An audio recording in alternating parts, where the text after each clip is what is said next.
कार्य पुस्तिका पर्यावरण कक्षा 4 पाठ 15 हमारा प्रदेश।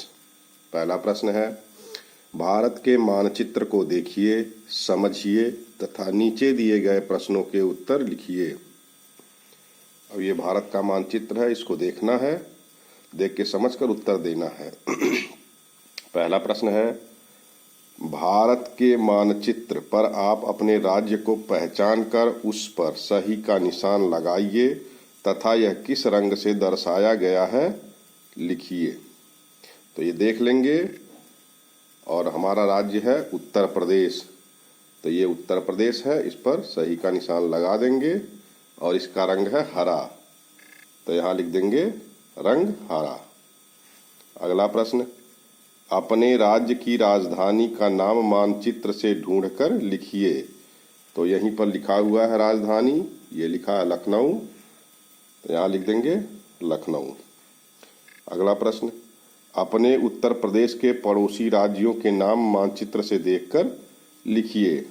तो मानचित्र से देखकर लिख देंगे, उत्तर में है उत्तराखंड, दक्षिण में मध्य प्रदेश, पश्चिम में हरियाणा और राजस्थान दोनों की सीमाएं लगी हुई हैं और पूर्व में बिहार। अगला प्रश्न, आपके राज्य की सीमा से किस देश की सीमा मिलती है और वह किस दिशा में है? तो उत्तर लिखेंगे, हमारे राज्य से नेपाल की सीमा मिलती है, सिर्फ एक ही देश है और यह उत्तर दिशा में है। अगला प्रश्न, उत्तर प्रदेश के मानचित्र को देखिए, समझिए तथा नीचे दिए गए प्रश्नों के उत्तर लिखिए। तो ये उत्तर प्रदेश का मानचित्र है, इसको देख लेना है और उत्तर देना है। आपके राज्य में कुल कितने जनपद हैं? जिलों की संख्या बताना है, तो यह है 75। ख है, आप अपने जनपद को पहचान कर मानचित्र पर गोल का चिन्ह बनाना है, गोल कीजिए तथा नीचे के बॉक्स में नाम लिखिए। तो हमारे जनपद का नाम है सिद्धार्थनगर और इसमें देख लेंगे सिद्धार्थनगर यहाँ पर दिया गया है और इसको ऐसे गोला बना देंगे। अगला प्रश्न, आपके राज्य के वर्तमान मुख्यमंत्री तथा राज्यपाल के नाम क्या हैं लिखिए। तो मुख्यमंत्री लिखेंगे श्री योगी आदित्यनाथ, राज्यपाल श्रीमती आनंदीबेन पटेल। अगला प्रश्न, आपके जनपद के पड़ोसी जनपदों के नाम मानचित्र से देखकर लिखिए। पड़ोसी जनपदों के नाम लिखना है, तो उत्तर में है बलरामपुर, दक्षिण में बस्ती, पश्चिम में गोंडा और पूरब में महाराजगंज। अगला प्रश्न, भावर किस तरह बना है? तो उत्तर लिखेंगे, हिमालय के दक्षिण व मैदानी भाग के दक्षिण में भावर व तराई है। हिमालय से निकलने वाली नदियाँ गंगा, यमुना, घाघरा आदि अपने साथ लाई गई मिट्टी को इस क्षेत्र में जमा करती हैं, जिससे भावर बनता है। अगला प्रश्न, तराई किसे कहते हैं? उत्तर है, भावर के थोड़े नीचे का भाग तराई है, जिसमें रोड़े पत्थर नहीं हैं। इस मिट्टी की थोड़ी गहराई पर पानी निकल आता है, अर्थात यहाँ पानी का लेवल ऊपर है। यहाँ हवा में नमी रहती है, जैसे सहारनपुर, कुशीनगर जिले। अगला प्रश्न, दुधवा राष्ट्रीय उद्यान कहाँ पर स्थित है? इस जगह की क्या विशेषता है? तो उत्तर लिखेंगे, दुधवा राष्ट्रीय उद्यान उत्तर प्रदेश के लखीमपुर खीरी जिले में स्थित है। इस क्षेत्र में वर्षा अधिक होती है, जिस कारण से यहाँ घने वन पाए जाते हैं। इस उद्यान में हाथी, बाघ, तेंदुआ आदि जंगली जानवर पाए जाते हैं। इस उद्यान में बड़ी बड़ी घास तथा पेड़ पौधों की अधिकता है। इस तरह से इसका उत्तर लिखेंगे। अगला प्रश्न है, दुधवा राष्ट्रीय उद्यान में कौन कौन से जानवर पाए जाते हैं? उत्तर है, इसके पहले वाले प्रश्न में भी इसका उत्तर मिला था, हाथी, बाघ, तेंदुआ, हिरन, नीलगाय, जंगली सूअर आदि जानवर पाए जाते हैं। अगला प्रश्न, मैदानी प्रदेश के जंगलों को पतझड़ वन क्यों कहा जाता है? उत्तर है, कृषि के अधिक विस्तार के कारण इस क्षेत्र में बहुत कम वन पाए जाते हैं, जिसमें नीम, पीपल, आम, बरगद आदि शीत ऋतु की समाप्ति होते होते ये पेड़ अपनी पत्तियां गिरा देते हैं। इसी कारण इन्हें पतझड़ वन कहा जाता है। पठारी भाग किसे कहते हैं? उत्तर है जमीन से ऊंचे उठे हुए चौरस क्षेत्र को पठार कहते हैं। अगला प्रश्न, उत्तर प्रदेश के मानचित्र को देखकर बताइए कि कौन कौन से जनपद पठारी भाग में आते हैं। तो ये मानचित्र देखकर लिखना है।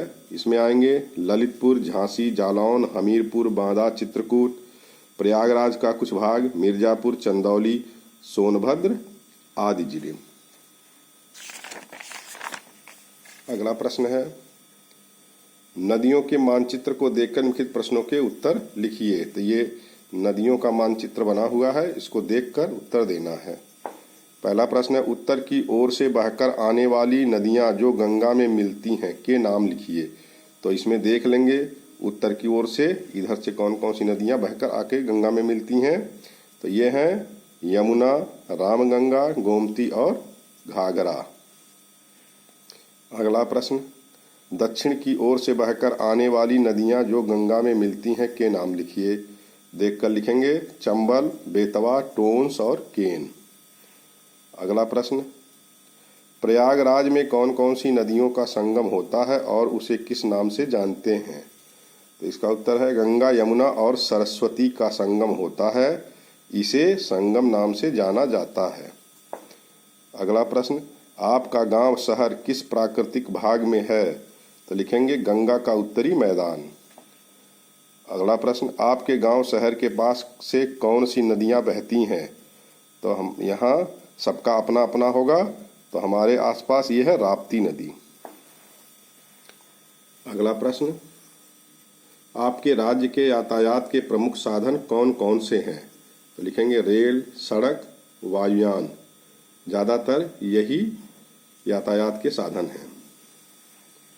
अगला प्रश्न उत्तर प्रदेश का एकमात्र राष्ट्रीय जलमार्ग उत्तर प्रदेश से कहां तक जाता है। तो ये जलमार्ग है प्रयागराज उत्तर प्रदेश से हल्दिया पश्चिम बंगाल तक ये जाता है। अगला है मिलान करना है। इधर हवाई अड्डा लिखा हुआ है, इधर शहर के नाम लिखे हुए हैं। तो देखेंगे पंडित दीनदयाल उपाध्याय हवाई अड्डा, तो ये है आगरा में, इसको ऐसे मिला देंगे। लाल बहादुर शास्त्री हवाई अड्डा ये है वाराणसी में, तो इसको वाराणसी से मिला देंगे। चकेरी हवाई अड्डा ये कानपुर में है, इसको कानपुर से मिला देंगे। बमरौली हवाई अड्डा ये प्रयागराज में है, इसको प्रयागराज से मिला देंगे।